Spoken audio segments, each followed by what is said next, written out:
नमस्कार दोस्तों, आप सभी का स्वागत है। मैं बात करूंगा कि आपको तैयारी कैसी करनी चाहिए और किस तरीके से अपने एग्ज़ाम की प्रिपरेशन करनी चाहिए, जिससे कि आप जो तैयारी कर रहे हैं उस पर आप सफलता पा सकें और आपकी नौकरी जल्दी लग सके। आप सभी गवर्नमेंट एग्ज़ाम की प्रिपरेशन कर रहे हैं और उम्मीद है कि इतने दिन से लगे हैं और जल्दी ही नौकरी पाएंगे। तो बस मैं इतना करना चाहता हूँ कि अगर आपको लेट हो रहा है तैयारी करने में, आपका सिलेक्शन होने में लेट हो रहा है, आप जैसे तैयारी करते हैं उसमें थोड़ा सा चेंजेस कर सके, जिससे आपको कुछ सफलता मिल सके, जल्दी मिल सके। वैसे कंपटीशन बहुत है, आपको पता है कि कितना ज़्यादा कंपटीशन। जैसे CHSL जो 2022 की वैकेंसी आई थी, उसमें वैकेंसीज थी 4500 के आसपास और 38 लाख लोगों ने अप्लाई किया था। तो आप देखिए इतना ज़्यादा कंपटीशन है इसमें। आप अगर पूरी सीट और अप्लाइड एप्लीकेशन की रेशियो को देखा जाए तो आपके सिलेक्शन के चांसेस 0.001% है।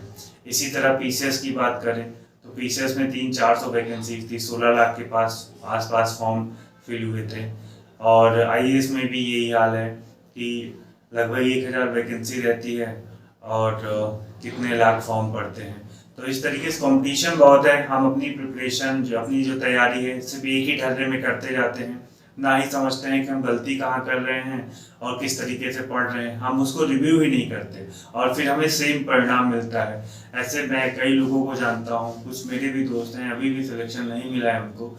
बहुत बुरा लगता है कि इतने अच्छी पढ़ाई के बाद भी सिलेक्शन नहीं हो पा रहा है। मैं चाहता हूँ दोस्तों, अपने आप को अपने अंदर झांकिए और अपने आप को निखारिए, जिससे कि आपका सिलेक्शन हो सके और इतने दिन की मेहनत आपके लिए सफलता लेके आए।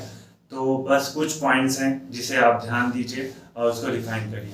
पहले पॉइंट पे आते हैं, आप सर्टेन रहिए किस चीज़ का एग्ज़ाम देना है, कौन सी वैकेंसी को आपको क्रैक करना है, किस एग्ज़ाम को क्रैक करना है। एक सर्टेन एग्ज़ाम को पकड़िए, उसको आपको क्रैक करने के लिए उसमें लग जाइए।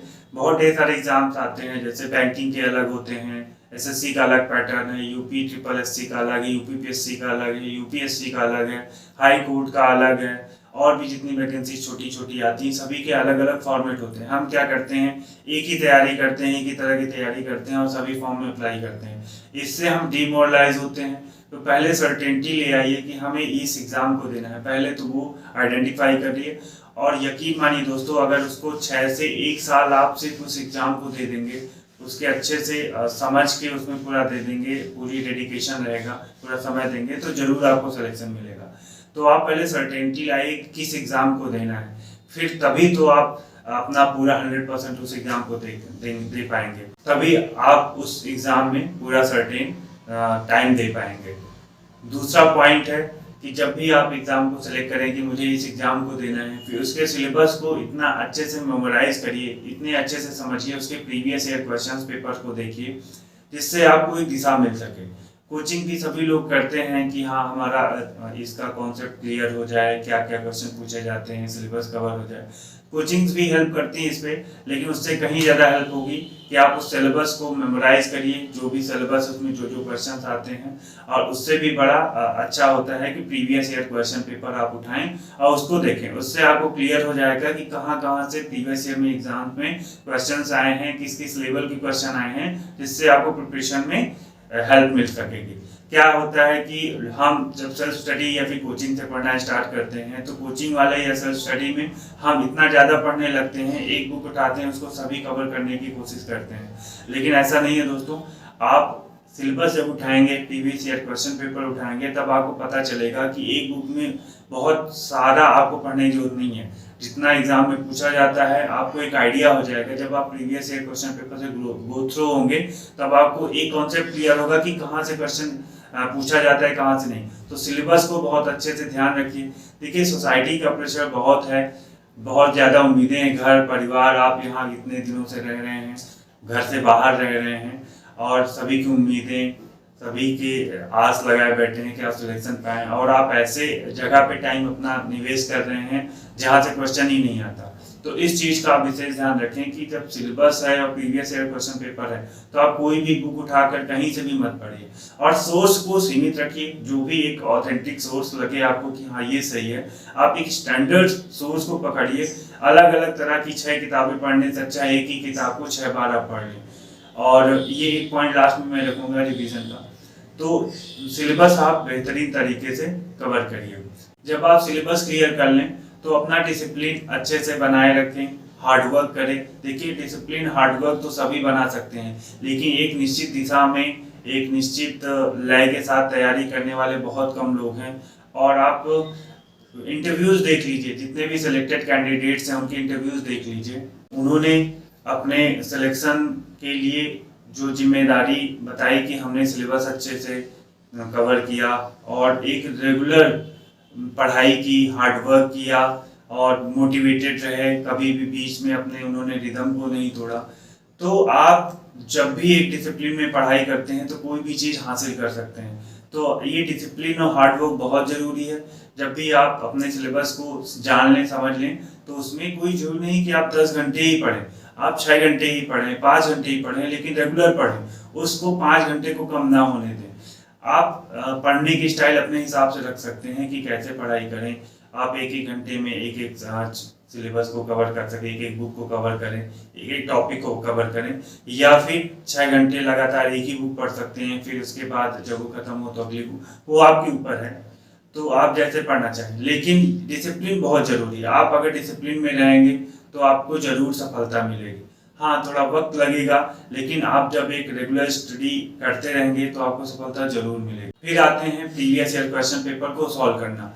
जब आप सिलेबस कवर करने लगें, प्रीवियस ईयर क्वेश्चन पेपर को देख लें, फिर उसको सॉल्व करना चालू करें। साथ में कंटेंट जो भी स्टैंडर्ड बुक आपने सेलेक्ट की है कि इससे पढ़ाई करनी है, उससे आप पढ़ाई चालू करें और साथ में प्रीवियस ईयर क्वेश्चन पेपर को सॉल्व करना चालू करें। इससे आपको पता रहेगा कहाँ से तैयारी करनी है, कहाँ से तैयारी नहीं करनी है, किस टॉपिक को पढ़ना है, किस टॉपिक को नहीं पढ़ना है। प्रीवियस ईयर क्वेश्चन पेपर को सॉल्व करते रहिए, 1-2 घंटे उसके लिए निकालिए और साथ में अपनी स्टैंडर्ड बुक पढ़ते रहिए। उसके बाद आता है नेक्स्ट स्टेज है मॉक टेस्ट। मॉक टेस्ट आप देखिए, और जितने भी प्रीवियस ईयर क्वेश्चन पेपर से जुड़े हुए जितने भी सीरीज प्रोवाइड करवा रहे हैं, जितने अच्छे अच्छे पब्लिशर्स हैं या ऑनलाइन प्लेटफॉर्म पे जितने भी लोग जो एक स्टैंडर्ड क्वेश्चन पेपर्स प्रोवाइड करवा रहे हैं, आपको मॉक टेस्ट प्रोवाइड करवा रहे हैं, उनके मॉक टेस्ट को आप सॉल्व करें, देखें कि आपकी कितनी क्षमता है। मॉक टेस्ट को ऐसे ही नहीं कि आप मॉक टेस्ट दे लें, उसके बाद छोड़ दें, फिर भूल जाए, फिर अगला दें, फिर छोड़ दें, आप बस स्कोर देख लें।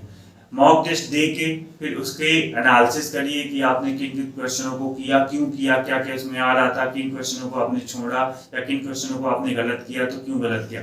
उसकी एक शॉर्ट नोट बनाइए, उसमें लिखिए, अपनी कमियों को लिखिए, अपनी गलतियों को लिखिए, जहाँ जहाँ आप गलती कर रहे हैं उसको नोट डाउन करिए, फिर उसको ठीक करने की कोशिश करिए, उसको राइट डाउन करिए। कुछ टॉपिक जैसे आप क्वेश्चन पेपर सॉल्व कर रहे हैं, मॉक्स दे रहे हैं, तो जितने क्वेश्चन मिले आपको जो आपने सॉल्व नहीं किया हो उसमें कुछ पॉइंट्स मिल जाए, चाहे जिस भी सेगमेंट का हो, चाहे जीएस का हो, चाहे रीजनिंग का हो, मैथ्स हो, इंग्लिश हो, हिंदी हो, जो भी हो, कंप्यूटर्स हो, करंट अफेयर्स हो, उस सेगमेंट को आप लिखिए कि ये सेगमेंट आपका वीक है, फिर उसको आप टाइम दीजिए। जो आपका स्ट्रांग है उसको थोड़ा सा कम टाइम दीजिए, क्योंकि वो आपका ऑलरेडी स्ट्रांग है।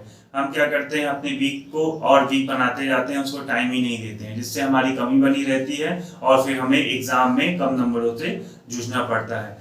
तो अगर आप ऐसे तैयारी नहीं करेंगे तो आप एक एवरेज स्टूडेंट बन के रह जाएंगे। आप वेल प्लान करके तैयारी करिए, जिससे कि आपको सिलेक्शन हो। आपका उद्देश्य ही है तैयारी करना, तो आप उसी से क्यों कॉम्प्रोमाइज करें।